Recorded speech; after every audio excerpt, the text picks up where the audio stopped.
معلوم ہو گیا کوئی بنی اسرائیل سے تعلق رکھتا ہو، کوئی تورات کا ماننے کا دعویٰ کرتا ہو، کوئی انجیل پر ایمان رکھنے کا دعویٰ کرتا ہو، غرض کوئی کیسے بلند دعویٰ کیوں نہ کرتا ہو، نجات کس کو ملنی ہے، نجات کی راہ کون سی ہے؟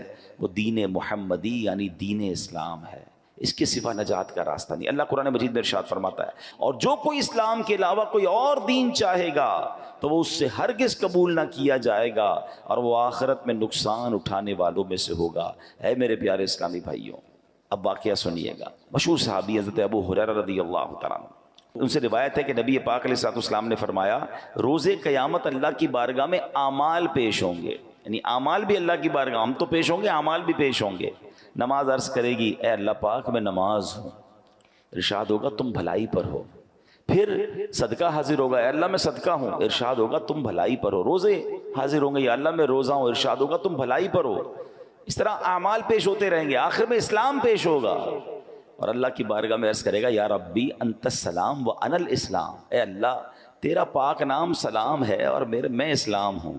ارشاد فرمائے گا انک علی خیر بک الیوم آخذ و بک اعطی، بے شک تو بھلائی پر ہے اے اسلام، آج جس کی بھی پکڑ ہوگی تیری ہی سبب سے ہوگی، یعنی جس نے تیرا انکار کیا ہوگا اس کی پکڑ ہوگی اور جس کو جو عطا ہوگا وہ تیری ہی بدولت ہوگا۔ اس کا مطلب جس نے اسلام تھاما ہوگا وہ بخشا جائے گا اور جو اسلام کا انکاری ہوگا وہ قیامت کے دن مارا جائے گا، پکڑا جائے گا۔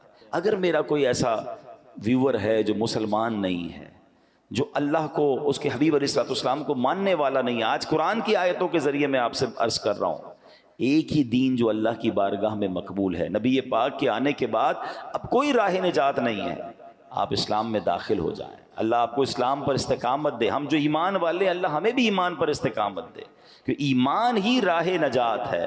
اب ذرا سنیے گا، کچھ لوگ آج بھی، اب اصل پرابلم یہ کہ علم تو ہے نہیں، سب دیکھنا ہے، سب پڑھنا ہے، سب کی جناب اندر جانا ہے، یہ ہمارا کام نہیں ہے۔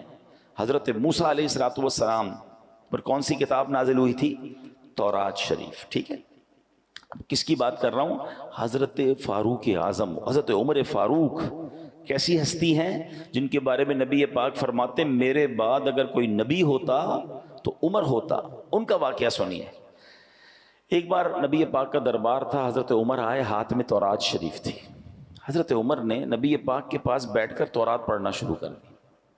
توجہ پیارے آقا علیہ الصلوۃ والسلام کی طرف نہیں گئی بلکہ تورات پڑھنا شروع کی۔